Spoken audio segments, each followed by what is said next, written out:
বন্ধু লাল গোলাপি কোথায় রইলা পলাইয়া।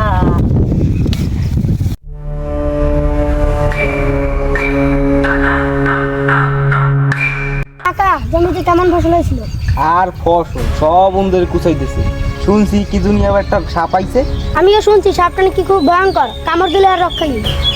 কি শুরু হয়েছে ইদানিং, দেশে তো থাকাই যাবে না। আমারও তাই মনে হচ্ছে, আসি কাকে একটু কাজ আছে। কি হয়েছে কাকা? কাকা আমার পায়ে জনি কিছু একটা কামড় দিছে, খুব ব্যথা। কি বলো, কই দেখি দেখি।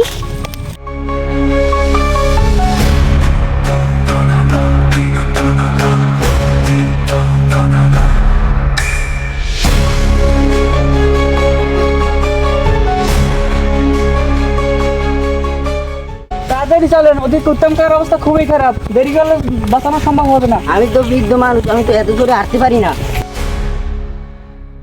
যতটুকু তাড়াতাড়ি পারেন তত তাড়াতাড়ি আসেন।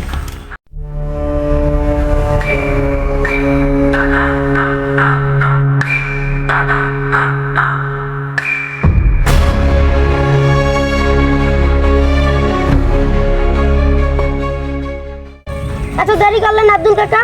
অবস্থা তো খুব খারাপ। এত চিন্তার কোনো কারণ নাই, আমি দেখতে আছি।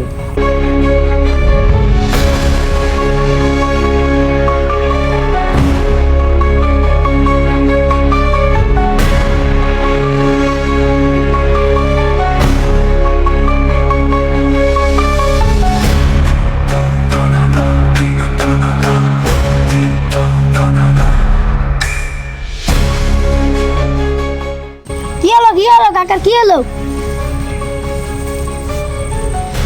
মনে হচ্ছে ওকে আর বাঁচানো যাবে না, ওকে বিষাক্ত সাপে কামড় দিয়েছে, ওকে আর বাঁচানো যাবে না। আয় হায়, কি বললেন? এখন আমরা কি করব?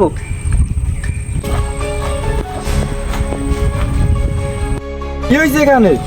দেখুন ডাক্তার কাকু, এই উত্তম কাকাকে কোন একটা বিষাক্ত সাপ কেটেছে।